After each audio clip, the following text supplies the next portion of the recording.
اهلا بيك في حلقه جديده من قناه الجهنمي. حلقه النهارده هنتكلم فيها عن ادراج الاشكال او الشيبس.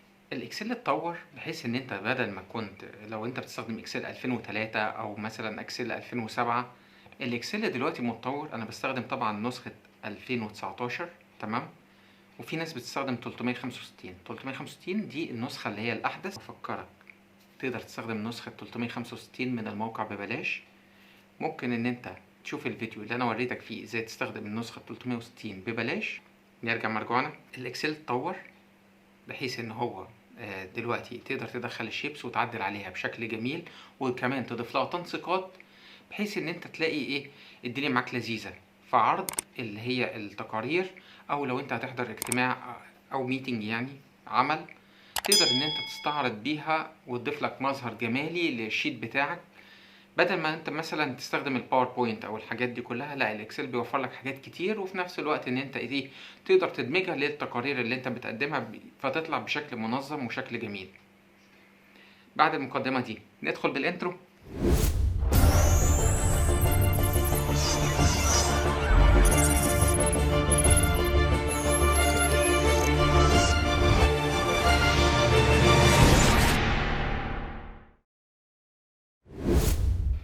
حلقة النهاردة زي ما قلنا هي ادراج الشيبس والايكونز، تمام، زي ما قلنا في المقدمة. ودي بتيجي من قائمة insert او ادراج، تمام. وهتختار من هنا شيبس. شيبس هنا كل الاشكال اللي انت شايفها دي تقدر ان انت تختار ما بينها، وطبعا هو مقسمهم لك لكذا جريد او كذا شريحة. لو اخدت بالك ان هو هنا دي الحاجات اللي انت استخدمتها، ودي لو انت عايز تستخدم لاينز او اللي هو الخطوط، ريكتانجلز اللي هي المربعات، والبيزك شيبس والكلام ده كله تقدر تختار من هنا. وليكن مثلا هنختار الشكل ده. مجرد اختيارك ليه هو بيحدد لك الماوس زي ما انت شايف بالعلامة الكروس دي، وتقدر بعد كده تعمل الشيب. واخدت بالك ان هو رسم الشيب. اول حاجة لو انت اخدت بالك منها ان انت تقدر تكبر الشيب او تصغره بطريقة ديناميكية، بحيث ان انت مش هيأثر عليك فيه. زي ما انت شايف كده بتقدر ان انت تكبره وتصغره من الجزئية اللي هي الخاصة بالزوايا دي، تمام. لكن لو انت جيت هنا وقمت عامله كده، بص، انت بتلعب في الدايمنشنز بتاعه. لكن هنا زي ما انت شايف كده ان انت ايه بتكبره بشكل افقي ورأسي الاتنين مع بعض. لكن لو انت جيت هنا وقمت عامله كده، يبقى لما تيجي تكبره هيجي معاك بالشكل ده، تمام. ده بالنسبة لأول جزئية. وطبعا لو انت قمت جاي هنا وقمت جاي، لو انت خدت بالك انا دوست على الماوس، تقدر ان انت تلف الشيب بتاعك بالشكل اللي انت عايزه، بحيث ان انت ممكن تعمله مثلا كده. عايز ترجعه مجرد هتدوس على بالماوس هتظهر، او هتعمل رول اوفر، او هتيجي تحرك الماوس على العلامة دي، هتلاحظ ان الماوس اتغير وتحول زي دايرة بتلف. تقدر من خلالها ان انت ايه تعدل الشيب بتاعك، تمام. ومن هنا طبعا تقدر ان انت تعمل تشينج للشيب. لو انت معجبكش الشيب ده تقدر تعمل تشينج ليه، وليكن مثلا الشكل ده. هتلاحظ ان هو غيرها لك بنفس الابعاد، وتقدر ان انت مثلا ترجعه مرة تاني، تمام. ده بالنسبة للجزئية دي. وتقدر بقى من الحتة دي اللي هي الشيب ستايل، وطبعا دي بتيجي من شيب فورمات. لو انت اخدت بالك ان انت اول لما بتعمل ادراج لاي حاجة بتفتح لك هنا تاب جديد، تقدر ان انت تعدل من خلالها. تيجي هنا للشيب ستايل. تعالى بس نجيب الشيب الجميل بتاعنا كده عشان لما ايه نعدل عليه. بص، لو انت خدت بالك بمجرد وقوفك على السيم نفسها بتغير الشيب اللي انت عايزه. وتقدر بقى ان انت تقوم ايه تلعب في الشيب زي ما انت عايز بالمواصفات اللي انت عايزها. لو انت خدت بالك ان هو ايه ده مثلا شفاف شوية، لو احنا جينا هنا هيبان الكلام ده. هتلاحظ هنا ايه ان هو الشيب بقى شفاف شوية، بحيث ان انت لو عايز تظهر ايه اللي تحت الشيب، تمام. ده بالنسبة للجزئية دي. زي ما انت شايف كده ان انت اظهرته. عايز تغيرها تقدر ان انت تغيرها من هنا. موضوع سهل وبسيط. وادي الالوان. طيب انا دلوقتي مش عاجبني اللون ده، هعمل ايه؟ هقوم داخل على الشيب فيل واختار اللون اللي انا عايزه من هنا. زي ما انت شايف كده تقدر تختار اللون اللي انت عايزه. ما عجبكش حاجة من دي تقدر ان انت فيل مور كولر وتختار من هنا، ودي ال RGB. تمام. او لو انت عايز ان انت تجيب اللي هي الهكسا، اللي هي الالوان الهكسا، لو انت معاك الكود بتاع اللون تقدر تجيبه من هنا، اللي هو بيكون مكون من 6 احرف وارقام، اللي هو مثلا 70 AD. لو انت خدت بالك ان انا مجرد بغيره بيتغير من هنا.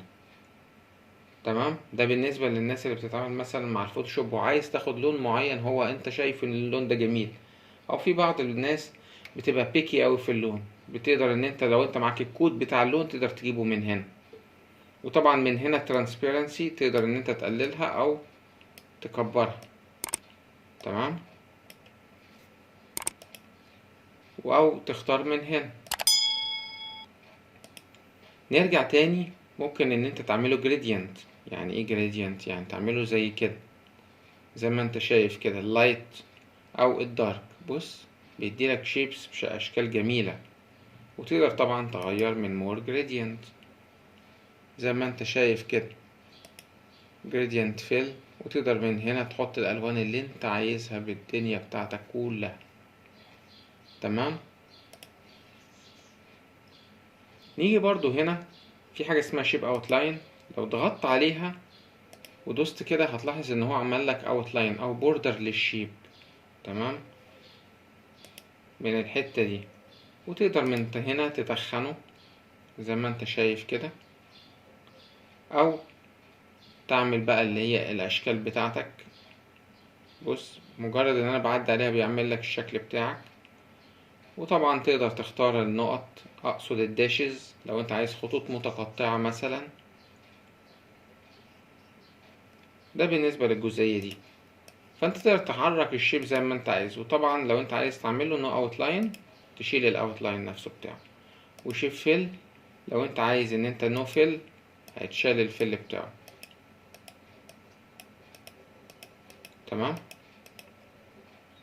وطبعا هنا زي ما انت شايف كده انت ايه. بص لو انا حطيت الشيب هنا، بص اخدته بالكو،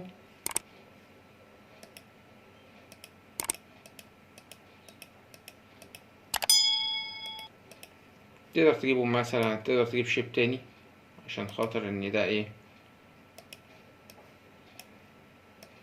اهو.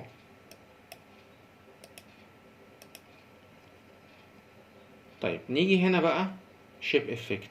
الجزئية دي خاصة بيه، كنا شرحتها قبل كده ان ايه الجزئية دي زي ما انت شايف بتعمل تجسيم للشيب. بص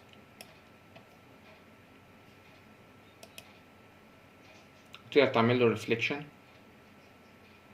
او جلو مثلا انه يبقى متوهج زي ما انت شايف كده. بص يعني انت لما تعمل شيب زي كده وتعمل عليه بريزنتيشن وتكتب مثلا هنا على تكست بوكس، هنيجي لها من هنا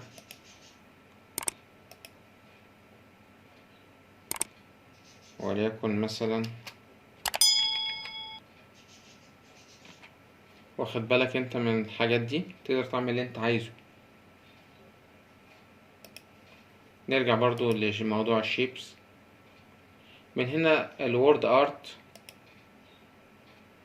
زي ما انت شايف ان انا لعبت في الوورد ارت بتاعي جوه الشيب نفسه، ان انا كتبت الكتابة نفسها بتيجي بشكل جميل. تمام. وتقدر طبعا تغير من هنا اللون بتاع الوورد ارت بتاعك، وليكن مثلا بدل ما تختار ده هتختار اللون ده مثلا براحتك اهو. والتكست اوتلاين لو انت عايز اوتلاين للتكست نفسه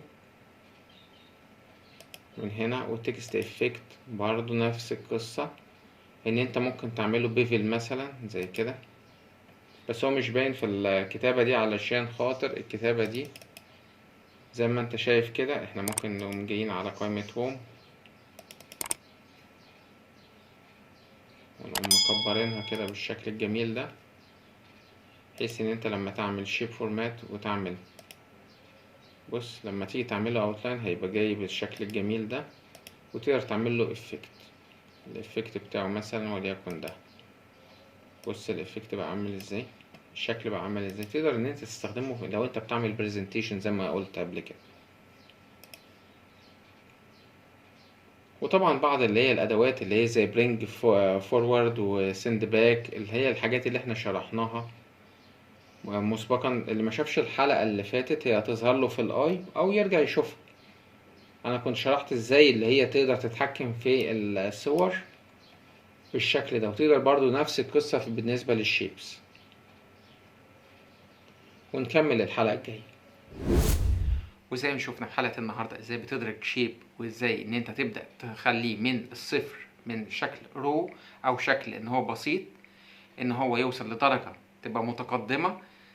يا ريتك تدعمني بلايك للفيديو وسبسكرايب للقناة لو انت عايز تشوف حلقات تانية من حلقاتي، وكمان تشيرها لاصحابك بقى يا اخي، شيرها لاصحابك. سلام.